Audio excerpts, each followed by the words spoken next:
you to sit in a funny way, don't sit in a funny way. If I don't tell you to breathe in some way, don't breathe. If I don't tell you, in other words, don't assume anything. Just come in with a blank slate. So let's start this evening by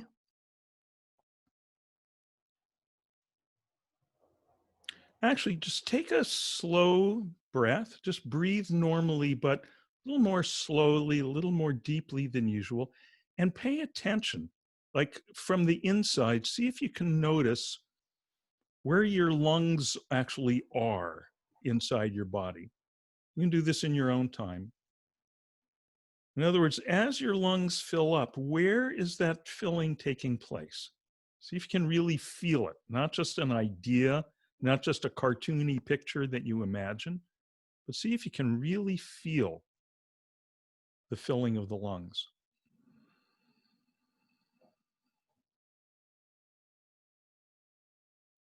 And as you breathe out, feel what that feels like, what it actually feels like to empty the lungs.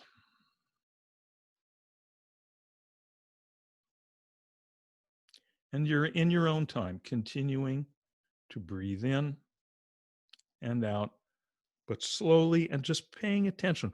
What have you not noticed in your whole lifetime about the experience of breathing? What have you missed?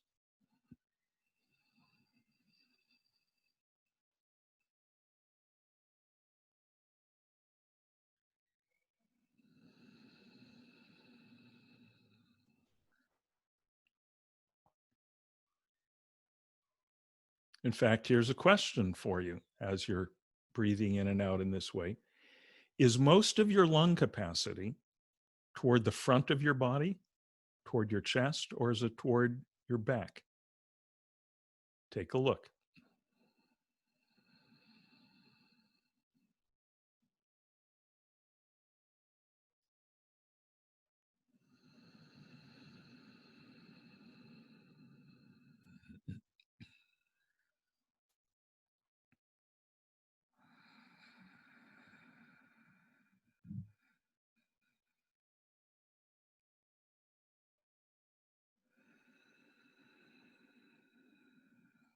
And after your next out breath, just forget about the breath. Let the breath take care of itself.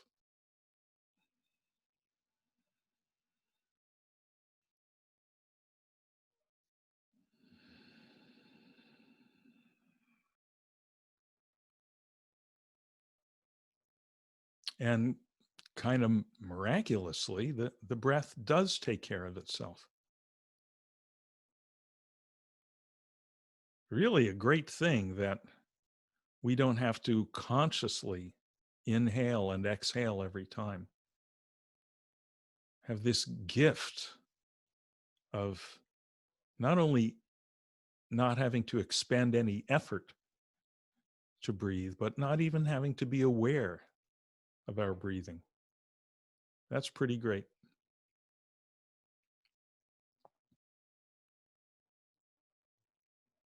So we just let the breathing take care of itself in its usual way, like it's been doing for our whole life.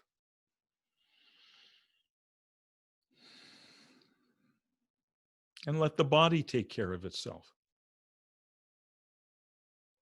We don't have to make any effort to be sitting in the seat. We don't have to be conscious of it. Okay, be sitting in this moment. Okay, be sitting in this moment. No.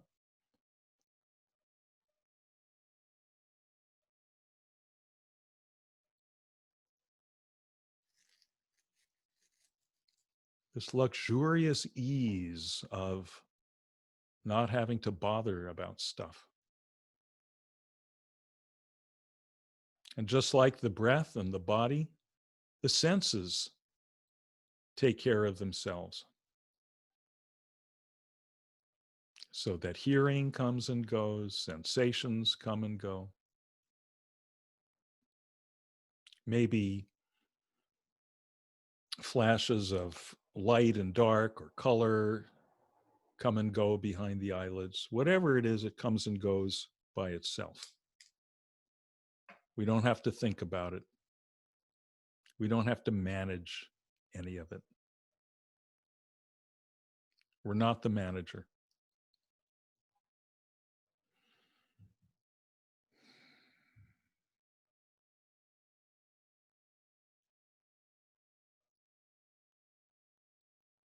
So we can just luxuriously rest in the middle of all the comings and goings that we're not responsible for, like we barely take note of.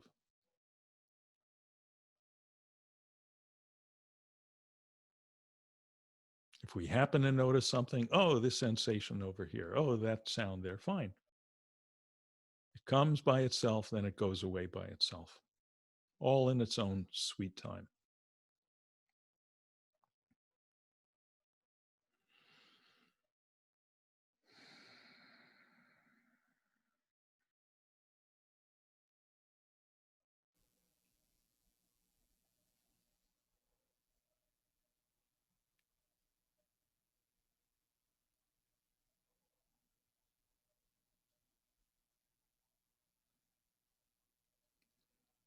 And just like the senses and the breath and the body, also thoughts and feelings come and go all by themselves.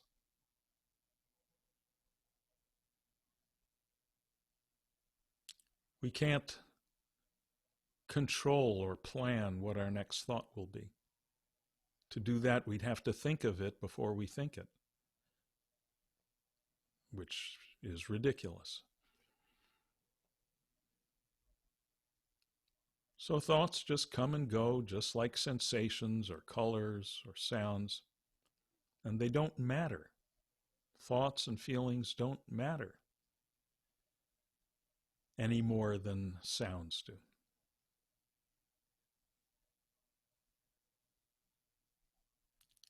In fact, thoughts are a lot like sounds, just very quiet sounds. Feelings are a lot like sensations, just very quiet inner sensations.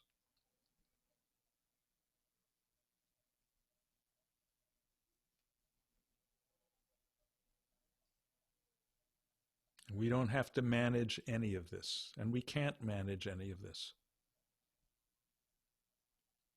And when we really see that, we can just give up.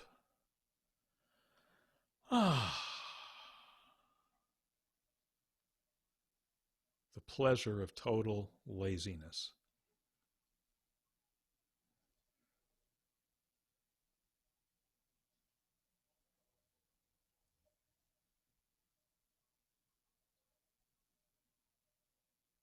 All this stuff comes and goes within this sort of open space of our own awareness.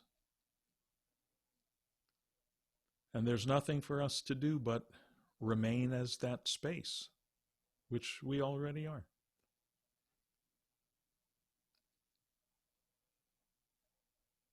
And to remain as what you already are takes zero work, zero management skills, zero skills.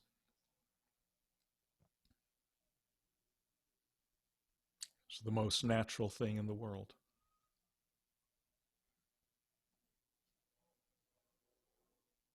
You've been doing it, or rather you've been being it all your life.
Anytime you anytime you find yourself wondering, wait, what am I supposed to be doing?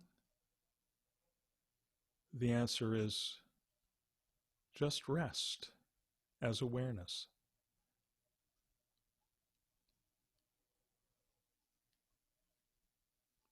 And to do that, you don't have to do anything.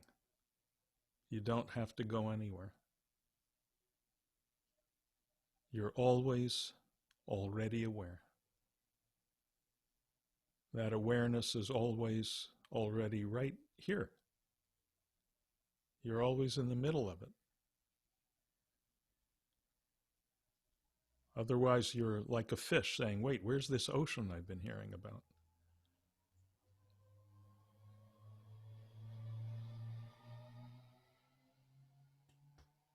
So we're always already this free, centerless, edgeless, textureless, open awareness, within which all the different textures and colors and thoughts and things come and go. So wait, what am I supposed to be doing? Just rest as this open, empty, luminous awareness, as you already are.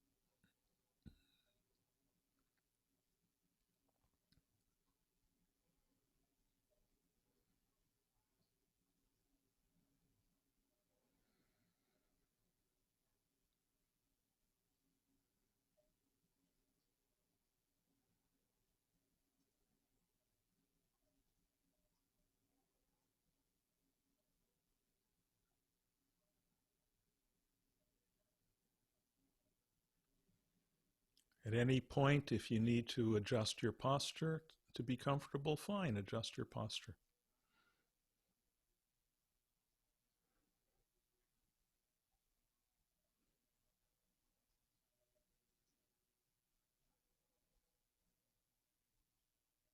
At any point, if you feel like you're falling asleep, great. Sleep is just one more thing coming and going within this open space of awareness.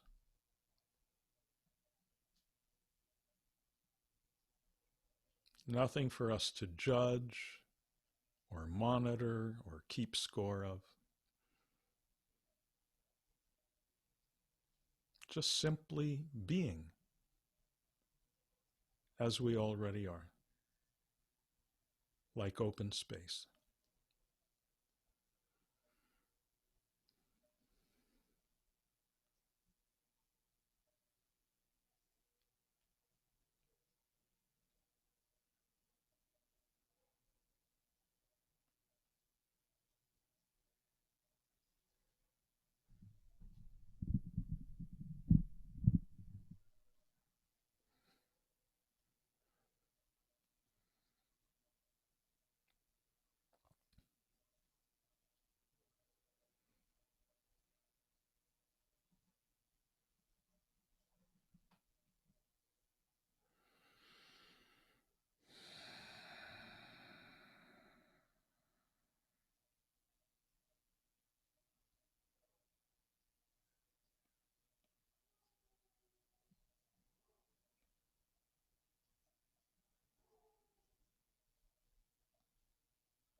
At any point, if you feel that you're really embroiled in something, really obsessing about a topic, or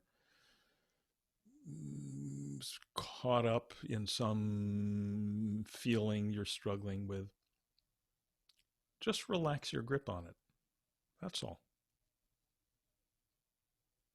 Don't try to get rid of it. Don't try to figure it out. Just relax your grip on it and relax back into yourself, back into this open, empty, boundless awareness, like open space, which is always right here. Then it doesn't matter whether the thing you were struggling with persists or not, as long as you relax your grip on it.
Now, if I were to ring the bell right now to end the meditation,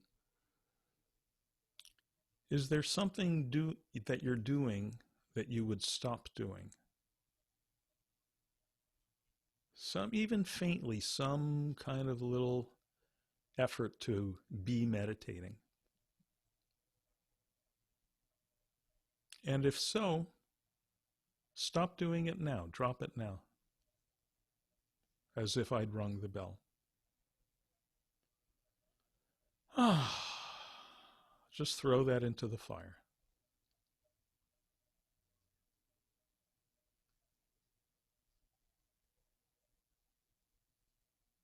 Throw everything into the fire.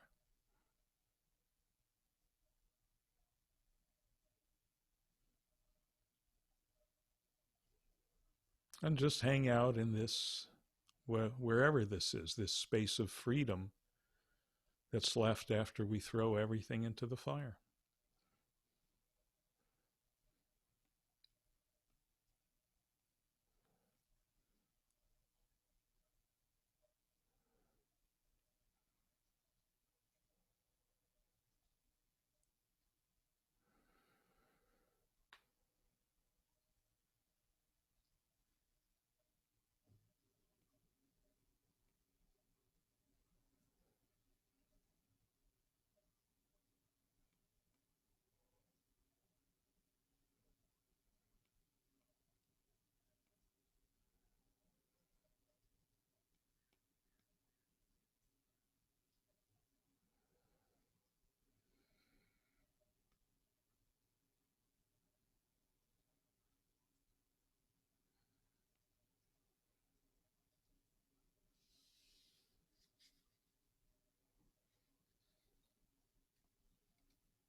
So keep the eyes closed and take a few minutes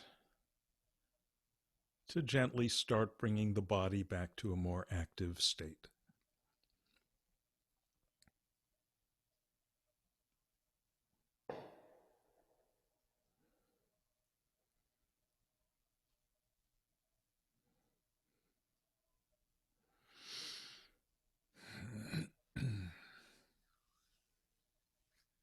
You're shifting around in your seat, maybe rubbing your hands or your face.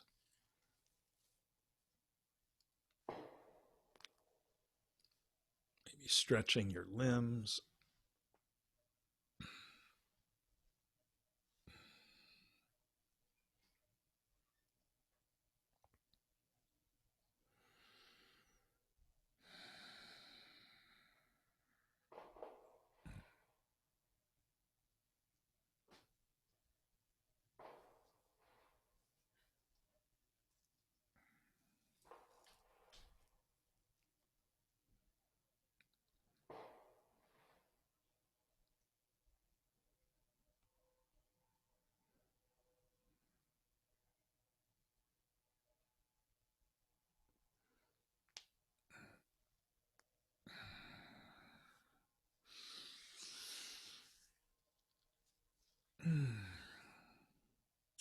And when the body feels ready, you can slowly open the eyes.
Okay, how's everyone doing?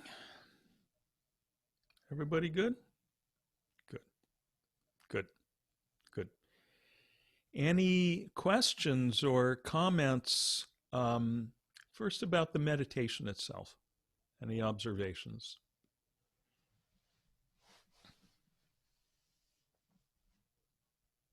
As always, the main thing is the simplicity of it.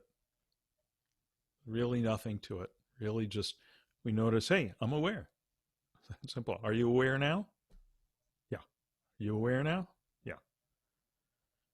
Anything you have to do to be aware? Anything you have to do to dial up the quality of your awareness? No, awareness has no qualities, no levels. Awareness is just awareness. And we notice that, and we notice that all the stuff we're aware of, which is a different matter, comes and goes within that awareness. And nothing we have to do about it, nothing we can do about it. So we rest as this awareness, like open space. That's it. And then whenever we think, wait, should I do something else? Wait, should I control these thoughts? Wait, should I feel something special? The answer is nah. Nah. There's your mantra. Nah.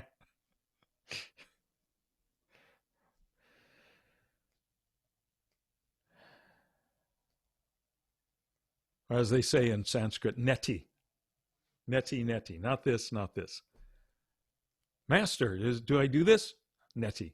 Master, is it that? Is it that experience? Neti. No, no, no, no, no. Not that, not that, not that, not that. When we run out of stuff to negate what's left, that's it. That space, that luminous emptiness.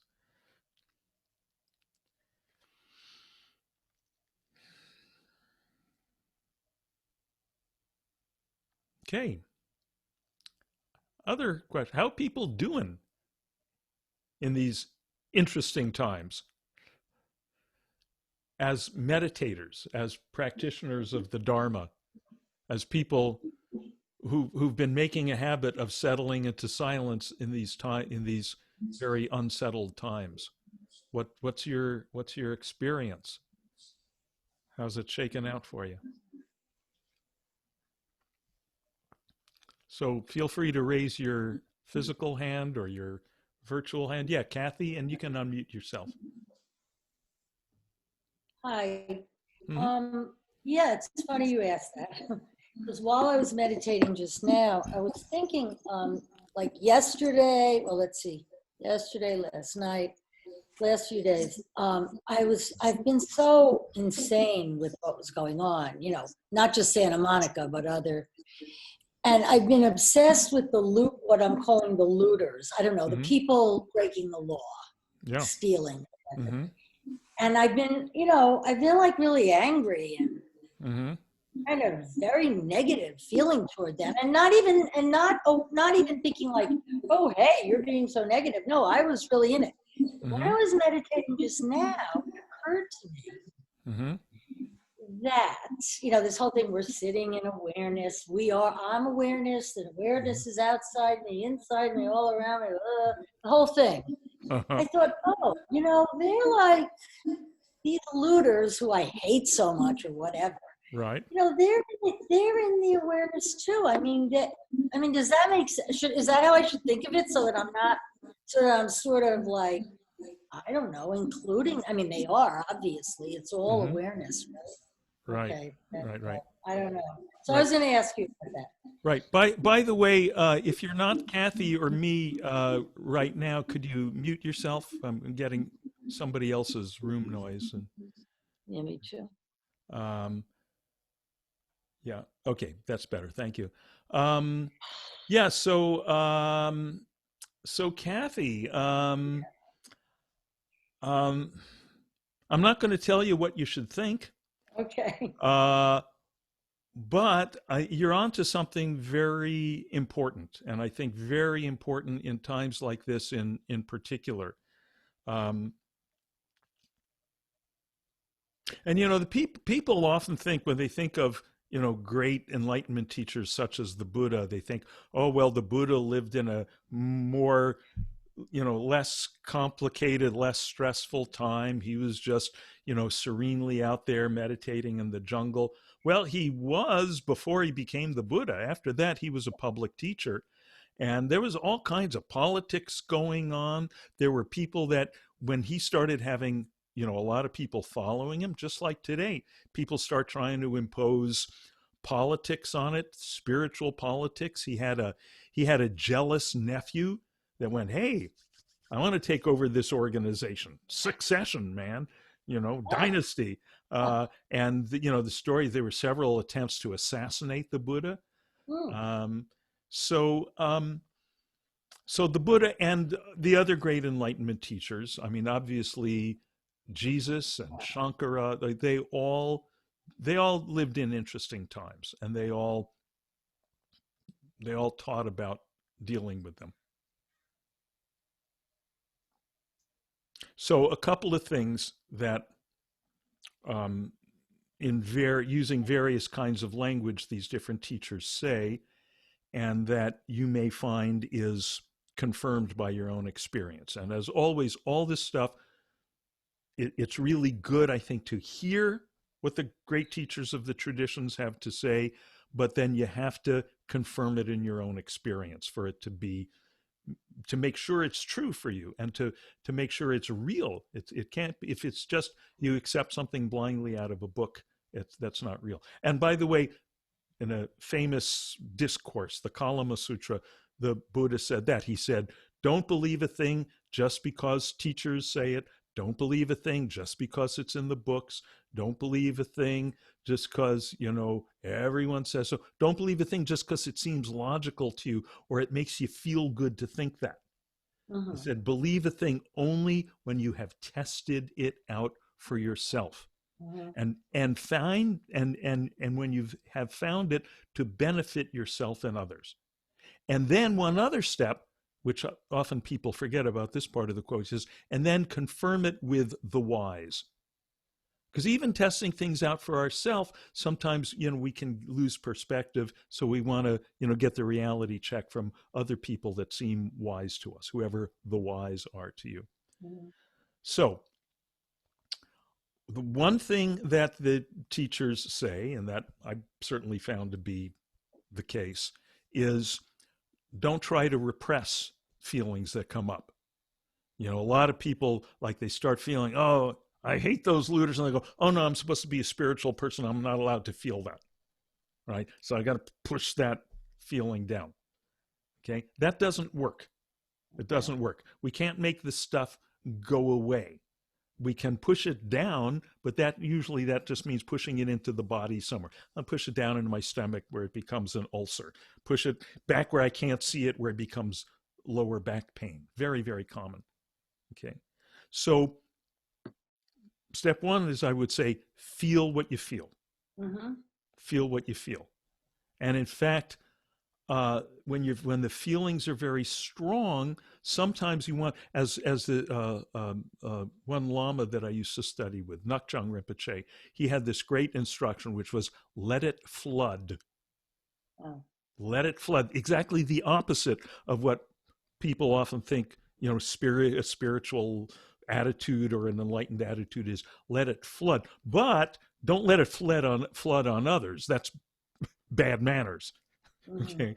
So what you do is, you know, go into a room by yourself, maybe a room with a bunch of pillows to hit, you know. Sometimes you got to hit stuff, even. Sometimes you got to cry, whatever, you know, when the emotions are very strong. Mhm. Okay. So let it flood and feel what you feel. And this we want to take advisedly. Feel what you feel.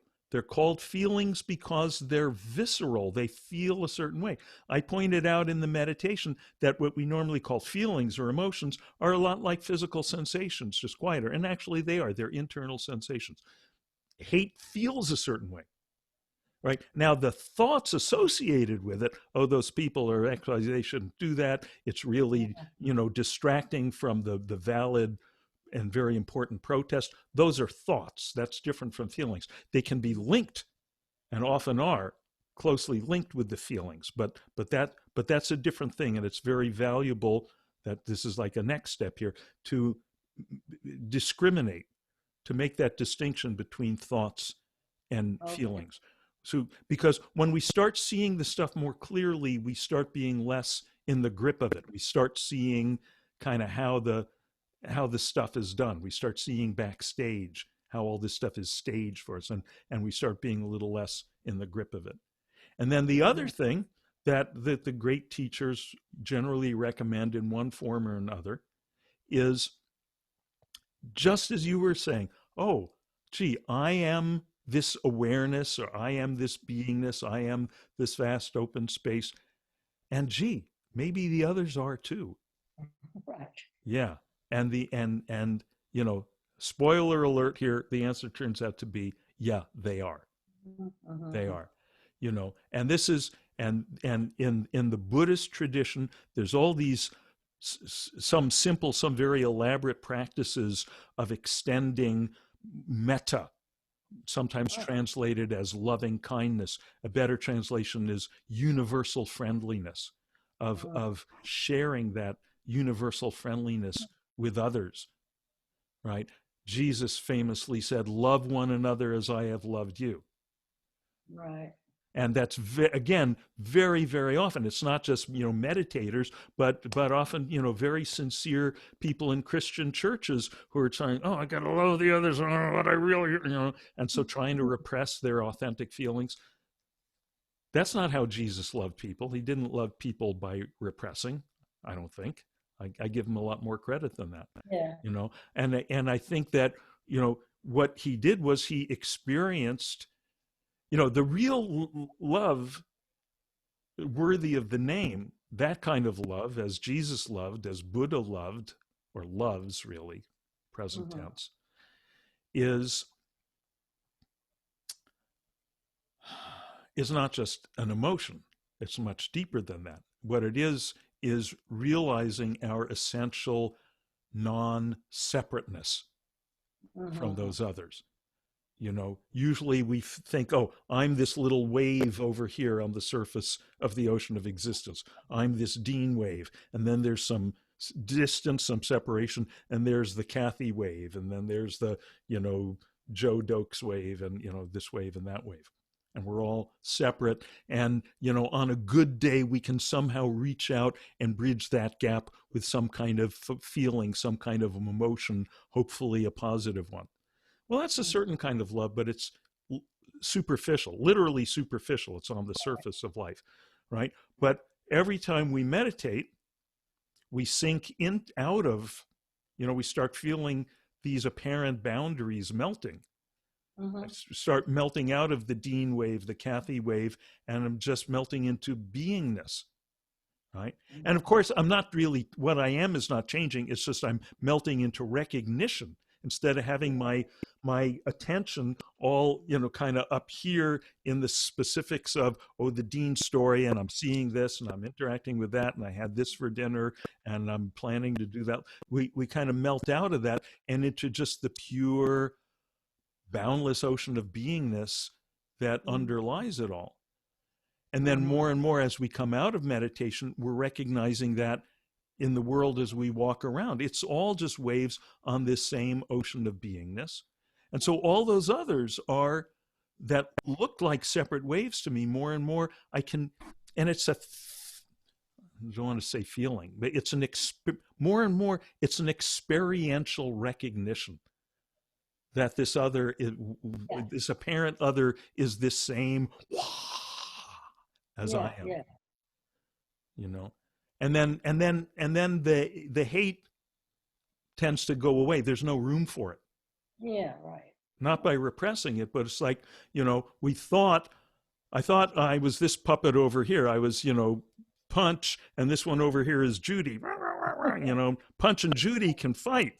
Or, you know, on a good day, Punch and Judy will kiss and make up. But on a great day, Punch and Judy melt out of their punchness and their Judiness, and they find out, oh no, I'm not this puppet, separate from that puppet. We're all the one puppeteer. We're all the one beingness. Why would we punch each other? Mm. Okay. Right. Is Thank you. that making sense? Yes, yes, totally. Good, good, Thank good, you. good, It's good. good. Okay, we got other people with hands up. Veronica. Hi, yeah, thank you. That was so great. Mm-hmm. I really appreciate what you just talked about, Mm-hmm. feeling the feelings, because today I've definitely felt the feelings big time, everything, a lot. Yeah. And I was allowing myself to feel that, but it was feeling very overwhelming. Yeah. And there was a lot of hatred in Yeah. those feelings Yeah. and sadness. Yeah. Me And too. Me too. Watching, I live in Santa Monica, and, watching people trashing stores that I go into, and watching, I've personally, I grew up in a family of progressive activists. Yeah, yeah, You yeah. know, I Me I too. grew up in a family of that was working and demonstrating for all kinds of social justice from before I could talk. And to see this incredible movement for that, and at the same time, then these knuckleheads, uh, besmirching the whole thing, and so they can, steal a bunch of tennis shoes, and then giving the bigger knuckleheads who were in charge, grist for their mill to say, "Oh, look, it's all a bunch of right." Yeah, I was pissed. and during this meditation, I'm hearing rubber rubber bullets being shot off while I'm sitting here meditating. I'm a few blocks away Yeah, from where are you? I'm in Hollywood, Uh-huh. Yeah. and I was over there yesterday, and I don't know. It's just very helpful. I really needed to center myself, and so Yeah. it's very helpful. Good. Good. And obsession. You use the word obsession, and that's where my mind's been at for the last 48 hours. Obsession, and I Yeah. could not I couldn't stop the pattern, Yeah. and it really helped. So thank you. Oh, good. Oh, I'm so glad that you joined the session today. Yeah, me too. Yeah. No, and this obsession thing, and it can be anything. If it's not the rubber bullets, it can be. There's a great story from the Zen tradition. Some of you've heard me tell this one. Um, there's the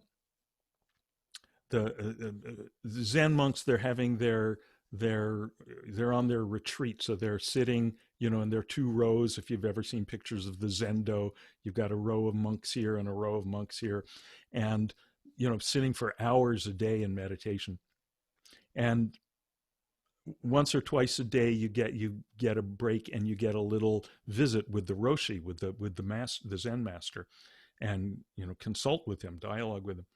So the story is, this one monk comes in to the master, he bows, and the master, the Roshi, says, "How's it going?" And the monk says, "Nah, it's not going great." He says, "Right in my spot in the Zendo, right in front of my cushion, there's a spider that's made a web, and every time I meditate," and you have to know, in Zen, usually they don't meditate with their eyes closed, they have their eyes half open, downcast, half open. He says, "This spider has made his web, and every time I meditate, he comes down and he just dangles right in front of my face." And it's so distracting, and I'm just obsessing with the spider. All I can think about is the spider. So, Master, what I would like to know is, could I please borrow your knife? And next time the spider comes along, can I kill it? And the Roshi says, "Well, okay, but before you do that, first take this piece of chalk, and the next time the spider appears, just mark an X on the spider's belly." So the monk says, "Thank you." He goes back to his spot, meditates. His next session with the Roshi, he comes back, and he says, "Can I have the knife now?" The Roshi says, did you make the X on the spider's belly?" And he says, "Yeah." And the master says, "Pull up your shirt." And the guy pulls up his shirt, and he looks down, and there's an X on his belly. And the master says, "Good thing I didn't give you the knife." Right? So the moral of the story is, it's us. It's our obsessing with the thing. We always think it's the thing outside. If it's not the bullets, it's the barking dog. If it's not the barking dog, is now all this does not mean, because this is at the time of meditation. So this does not mean that in the other 23 and a half hours of the day, we become passive, apathetic. The whole cliche stereotype of meditators are just become so, blissful and relaxed that they're useless, and no help in the cause of social activism. In the outer world, we still make distinctions. We still distinguish between right action and wrong action. Those other people who are waves of the same ocean that we are, still one wave is going to behave in ways that are really obnoxious, sloshing around against all the others. And we may have to do stuff about that. We may have to take action. But what's great is that more and more we can be taking action from this place of oceanic non-duality. Anyone can be a social activist coming from anger, and there's a lot of that you've seen in the street. Right? Anyone can do it from a place. There's actually a story from the Muslim tradition about, I think it was Ali, the prophet's beloved nephew, I think. And he was in battle, and he's slaying all these people, and then he comes to this one person and he goes, "Wait, I can't kill you," because he had some personal thing with that guy. He said, "I can't kill you because I'm angry with you. So if I kill you out of anger, it won't be righteous." All right. So these are I think there's potency, there's power in these stories. So, but we are where we are. So none of us are going to get rid of all our anger all tomorrow. Maybe some people are, but most of us, we're a little bit on the slow cook method. But you keep doing the practice.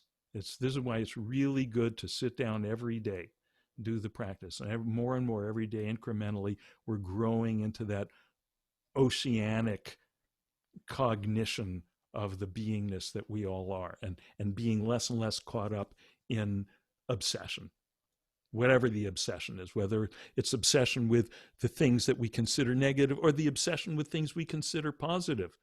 I must have X or life is not okay, which is just the flip side of I must get rid of X or life is not okay. Life is always fundamentally okay. And first we melt into that fundamental okayness, then we come out and on the surface make things better however we can see to do it. Okay, is that helpful? Good. Okay, yeah, Jonathan.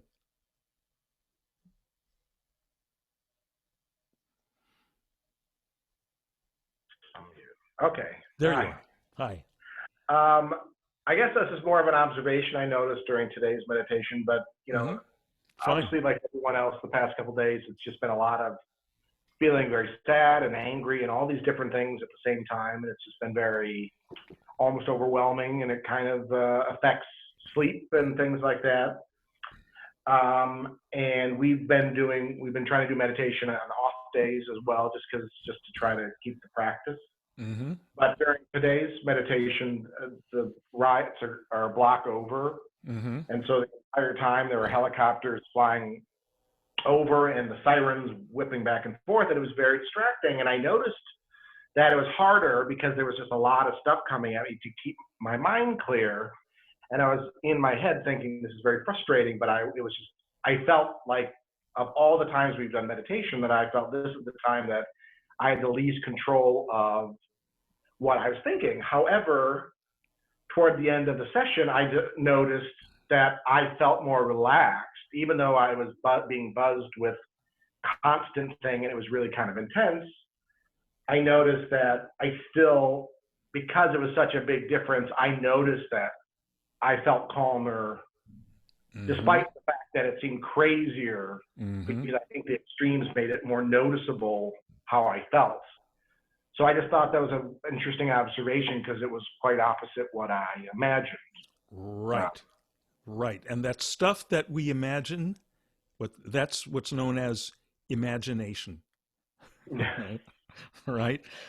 It's not real. And I want to point out just something very significant you said a minute ago. You said, there was a time I had when I had the least control over my thoughts. Okay. Now, I really want you to hear this, Jonathan. You never have any control over your thoughts. Okay. Don't take my word for it. Check it out. Check it out. But I think you will find that, as Willie Nelson said, fortunately, we're not in control. Right. Right? What's the next thought you're going to have? You can't know what the next thought is you're going to have, because to know it, you'd have to think it before you think it. Right? Right? You're not in control. All you are is you're this open, empty, luminous, perfect, blissful, as it becomes more and more clear, blissful, open space of beingness / awareness / presence. That's all we got.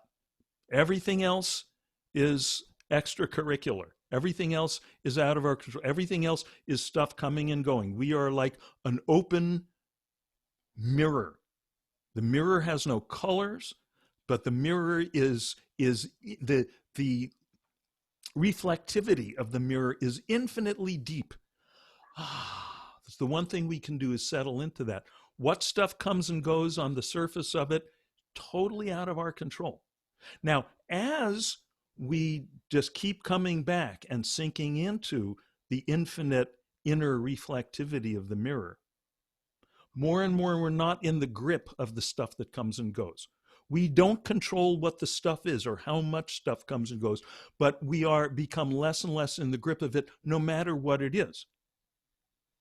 Now, when we tell ourselves things, when we, to use your word, imagine to ourselves things like, oh, well, when there's helicopters and when they're, going, then I can't sit and meditate. When there's, beautiful new age music playing and tinkling chimes or whatever, oh, that's conducive, then I can do it. Then we're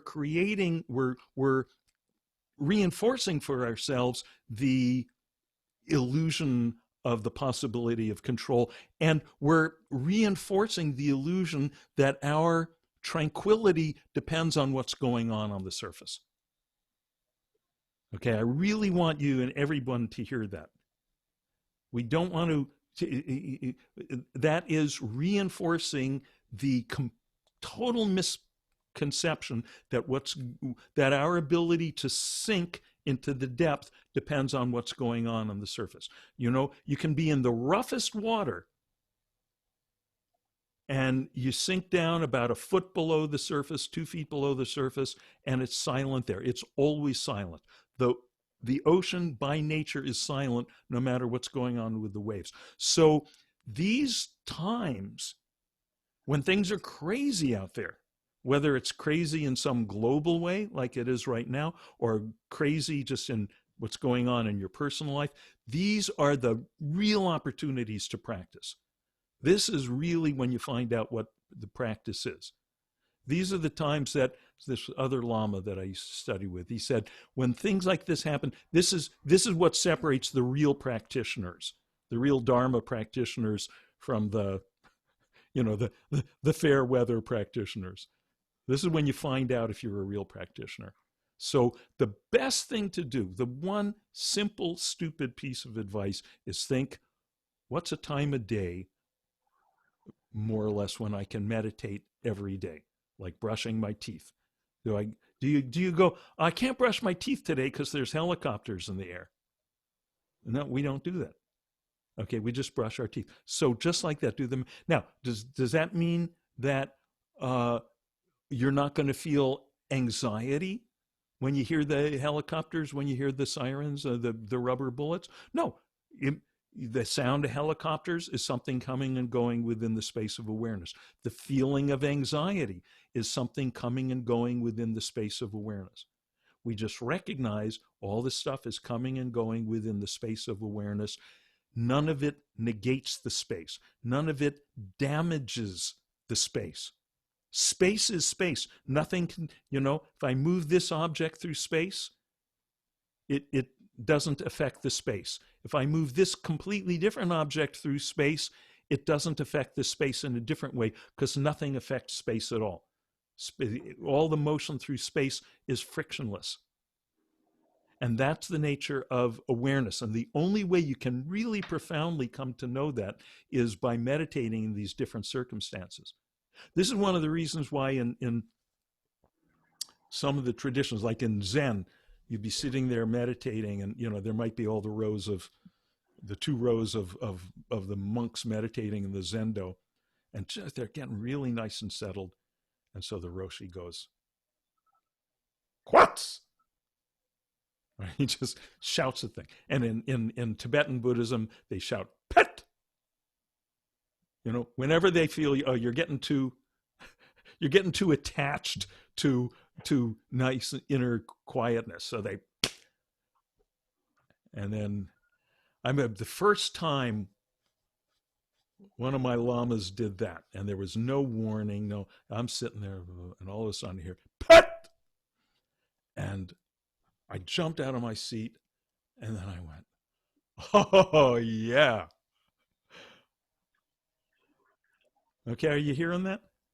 I am, yeah, and I experienced it. I felt, despite, I was pleasantly surprised because I was thinking it was going to be different because of the way I felt about it, but I still felt, I felt better during it because I felt like, this is not what I expected. Right. This chaos, and I could hear the chaos. Right. That I still felt a sense of calm, which surprised me, I think, and I just thought that was something I observed and I thought was really interesting because it's not what I expected. Yeah, that's really interesting and just such a valuable experience. Yeah, chaos, life is full of chaos. Life, the Tibetans, the hardcore Tibetans in the old country, they recommended the best place to practice is they go meditate in the charnel grounds, where the dead bodies would be brought and where the monks would be there. There'd be all these bodies in various stages of decomposition, and the monks chopping up the bodies and feeding them to the vultures, and just all this stuff that, oh my God, it's like the most horrible, right? Yeah, and that's the place to sit. And actually, someone asked this was Ngak'chang Rinpoche, said, "Yeah, but we don't have any charnel grounds around here. Where do we practice?" And he said, "Hey, life is a charnel ground."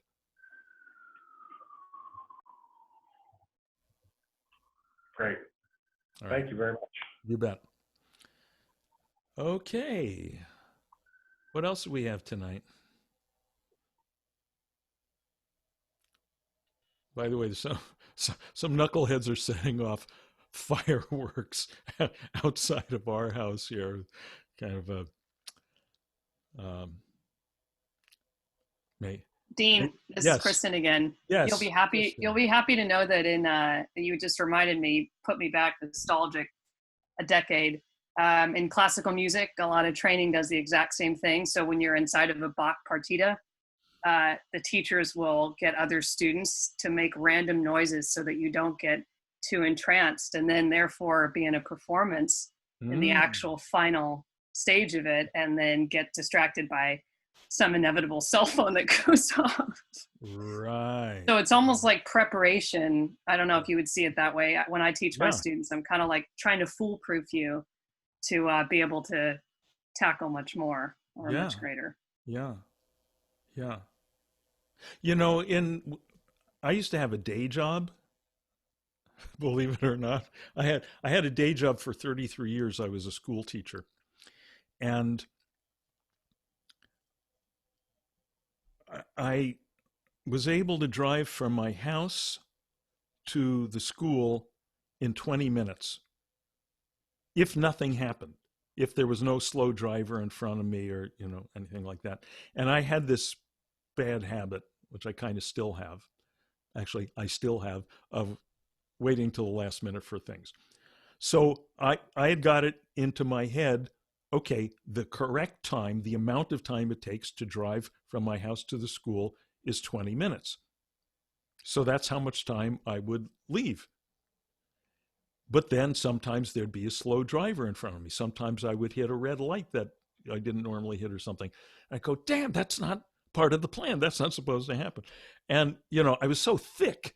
It took me a long time to realize, no, I have to plan for the unplanned stuff to happen. I have to assume there'll be, another 5-10 minutes worth of stuff slowing me down. And then if it doesn't happen, great. So yeah, we plan for the unplanned, and life is unplanned.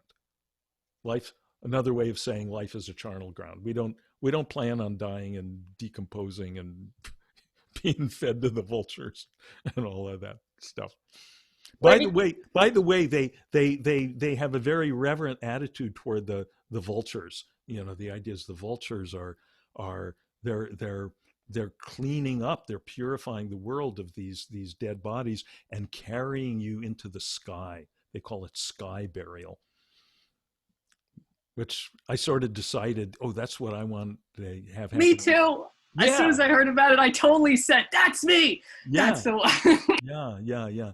In fact, I once wrote a review of a film. God, I forgot about this. Tricycle Magazine, a Buddhist magazine. This woman director, I forget her name, made a short film about the sky burial and about those monks. And the most interesting thing was when the monk said, because they're supposed to be very developed monks who get to do this, who have their, really have purified their consciousness. And this one monk explained, he said, if, I just have to remember that if this were me, if this were my body, and the last person that's interacting with me, the person that's chopping me up, is going to be disgusted by me, I wouldn't like that. So I have to not fall into disgust. I have to be reverent and just, have this sense we're doing this high thing, this expansive thing. By the way, what instrument do you play? Yeah, it's piano. Piano. Yeah. So the most peaceful, as soon as somebody goes, and you got a cell phone going off in the middle of it. Like if I played trumpet, it'd be less abrasive if someone's cell phone. Gotcha. Good. Okay. Who else? Anybody else? I do have something that I wanted to read to you that I think you may find, some of you may find helpful in the context of these times. So this is in my book, Fear Less. And actually, I'm quoting from another writer. This is in the chapter, Would It Help? Would It Help? And this chapter takes off from if any of you are familiar with the film Bridge of Spies, where it's based on the true story of Rudolph, where is it?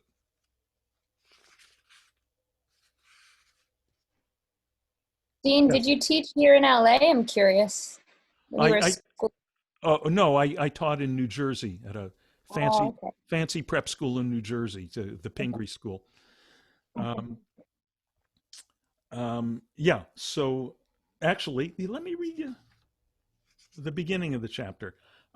In Steven Spielberg's 2005 Cold War thriller, Bridge of Spies, Mark Rylance plays the captured Soviet mole Rudolph Abel.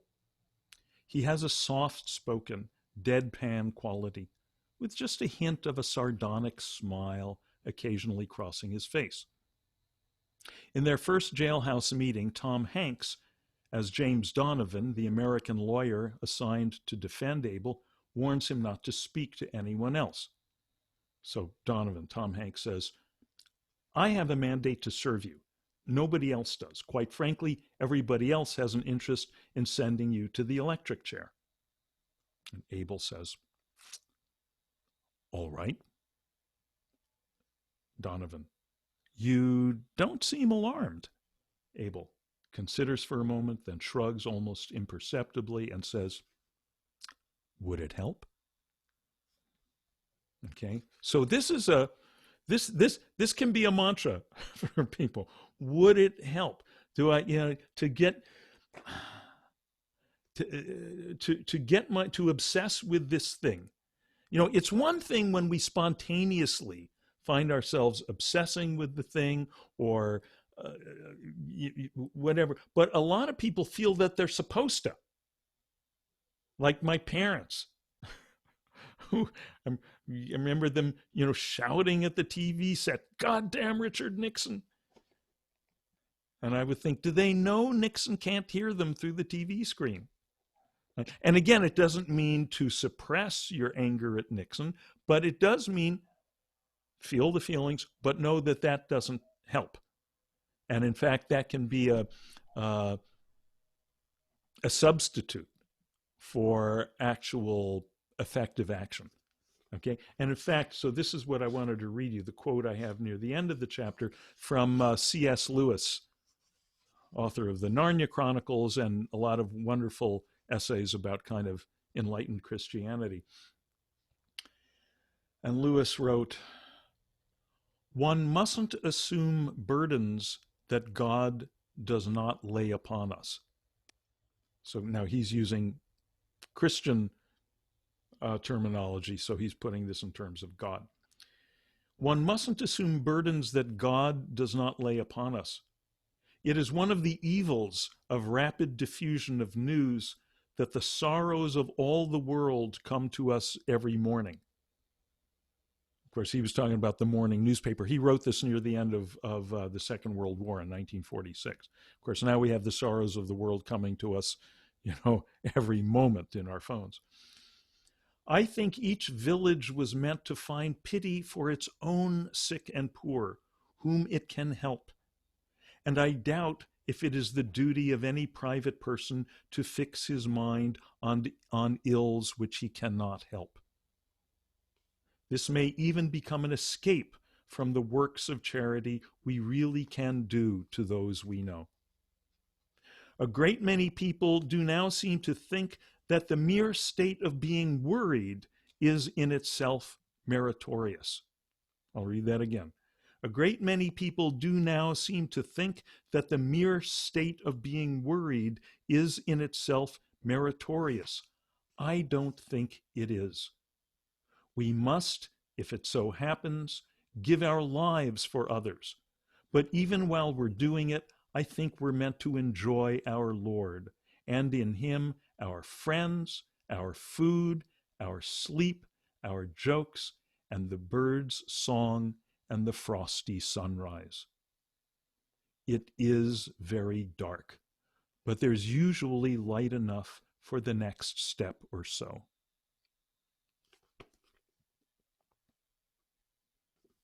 Okay, you hearing that? Yeah.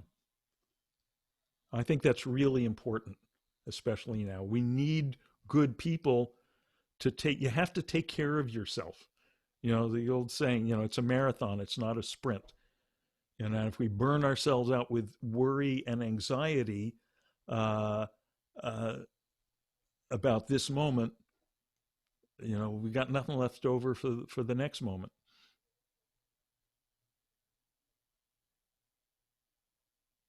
And we got nothing left over for ways in which we can actually be effective.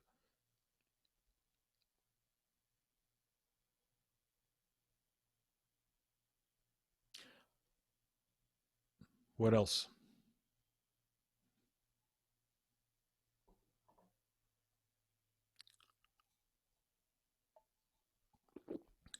Someone else? Yes, Tova.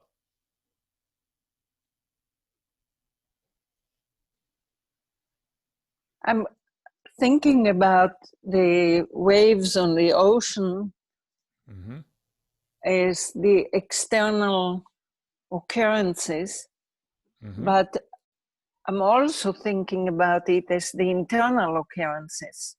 Yes. And for example, today I'm sitting with patients that I do psychotherapy with. In the meantime, in between them, I happen to ask my daughter, are you demonstrating right now? Because I know my daughter and I know her inclinations. And she says, yes, I'm on my way. This is in New York. And we had a chance to talk a little bit, and she tells me that her friend, who is a civil rights lawyer, told her to write his number on her leg. And I say, and did you write my number on your arm? Mm-hmm. And so on the one hand, so these are the waves. On the one hand, number one, I'm so happy about these demonstrations. I am so thrilled that this is happening. Mm-hmm. More as awakening the world Mm-hmm. to an awareness that Mm-hmm. is needed. Mm-hmm. I am so proud of my daughter that she's going there. Mm-hmm. And I am about pissing in my pants from fears Right. Right. that she's in the midst of it. Mm-hmm. And all that, and I'm talking to patients about their concerns. Some of them are not talking at all about this. Some of them are talking with tears, what can they do? Right. And to contain it all of it, sitting there and calmly is, I really think that the only reason I could contain is assuming or being in some meditative state. Yeah. Yeah. Yeah. And Tova, you're a long time Dharma dog. You've been doing this stuff for. Sorry, my battery is, it will come.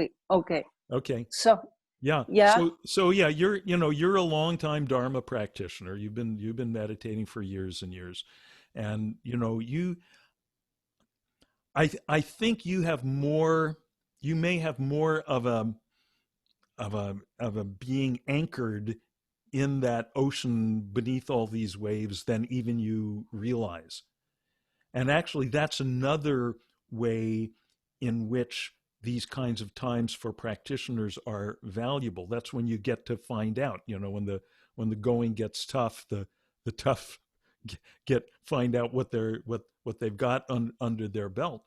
And what you're doing is so important. You've got all these people, whether they're your children and your therapy clients, and you need to have that, be anchored in the silence, anchored in that ocean, in order to be able to keep helping them. So you're really a prime example of just, we have to take care of ourselves first. It's just like every time you're in an airplane and they give you the safety spiel before you take off, they say, in case of loss of oxygen, put on your own mask before helping others. So it's the same thing. That reminds me to ask you, you say, I heard you say several times that Jesus said, love others the way I love you. Love one another as I have loved you. Yeah. Yeah.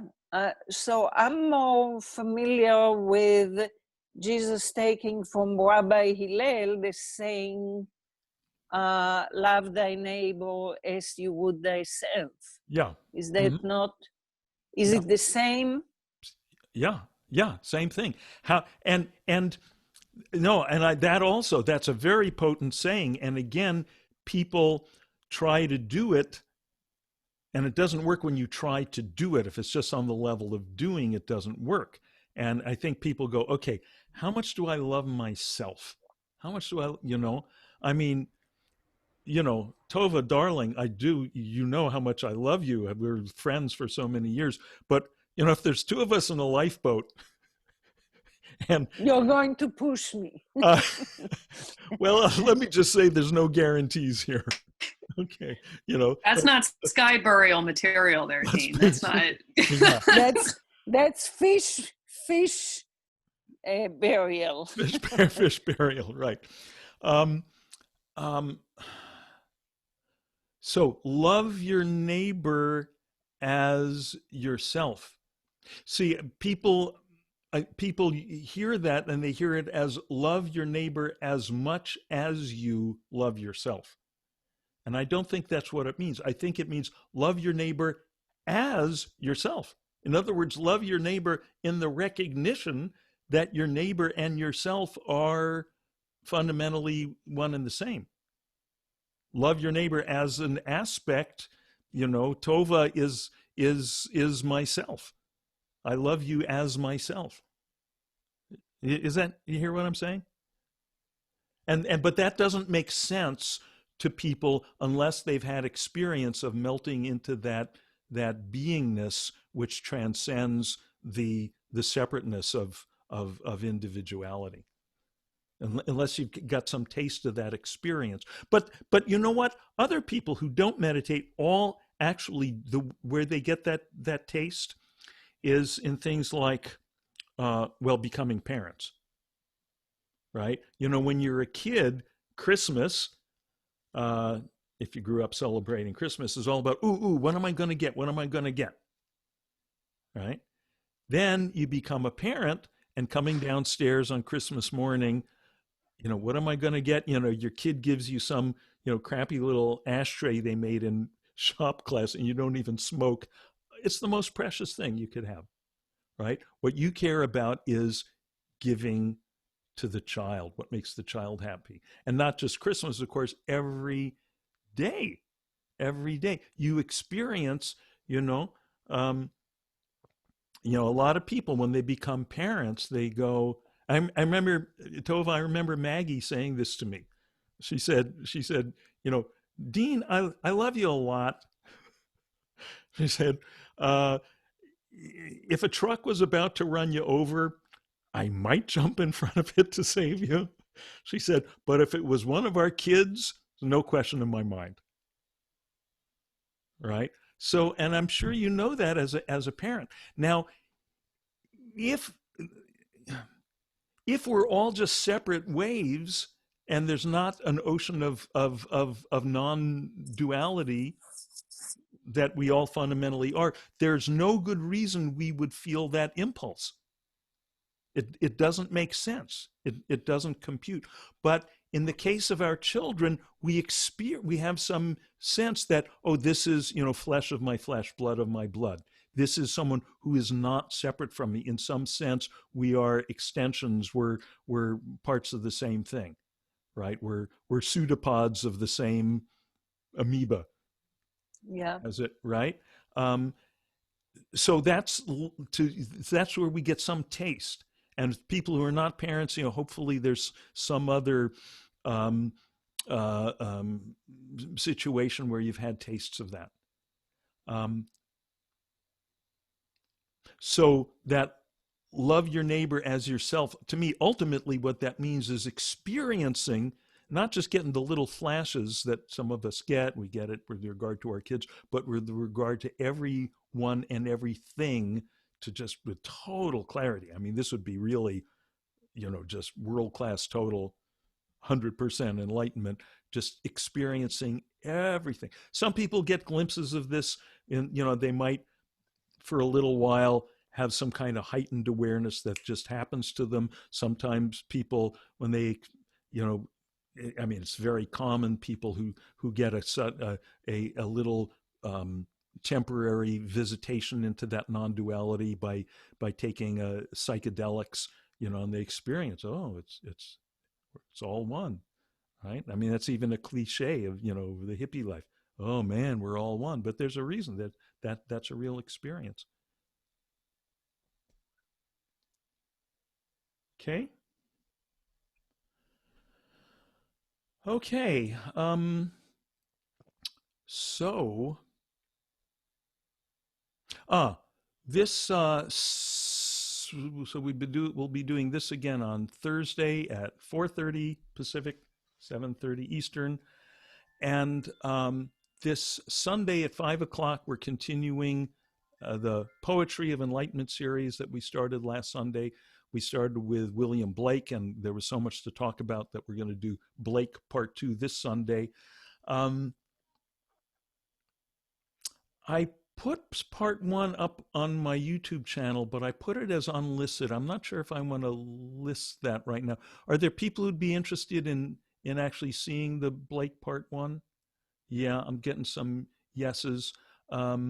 Okay, hang on for just a moment and let me grab that address, because I don't want to publish it, but I'll give you all the link and I'll put it in the chat. So hang on for just a second here.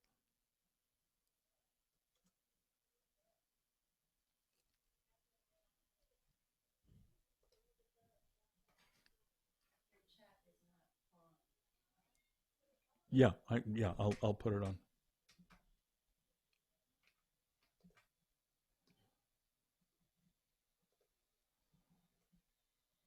So just hang on here for a sec.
Okay. Let's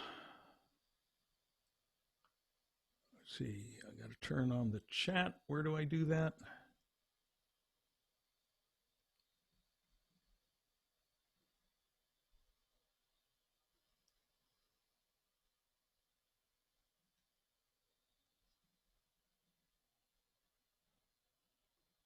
Okay.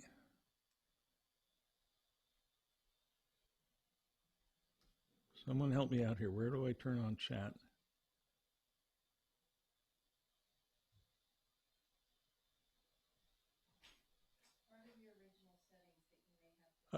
I,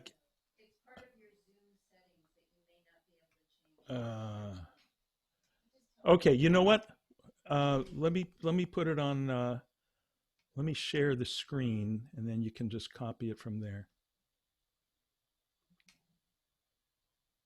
Okay.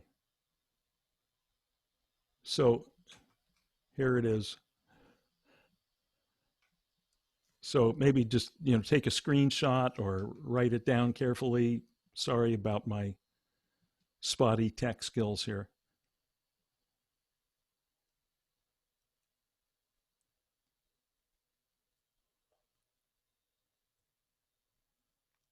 So you got that.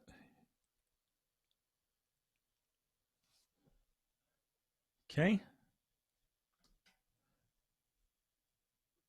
Okay. And if you missed that, just drop me an email and I'll send it to you. Okay. So may all beings swiftly realize they're not that little wave they thought they were. They're the ocean, which we all are.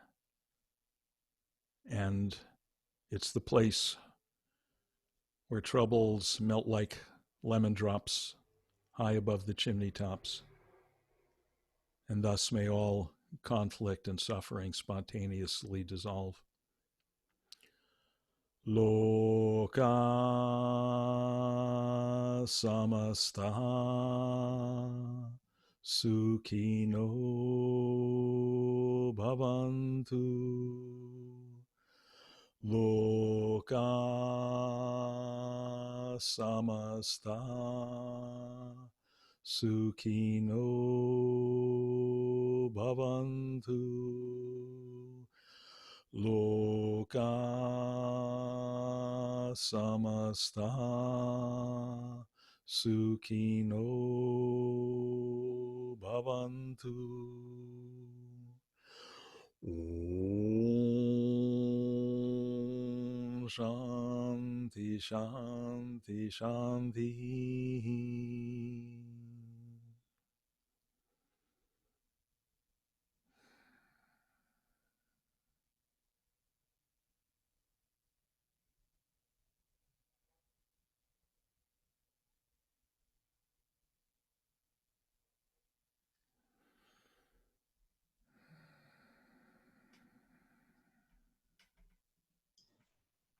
Thank you, everyone.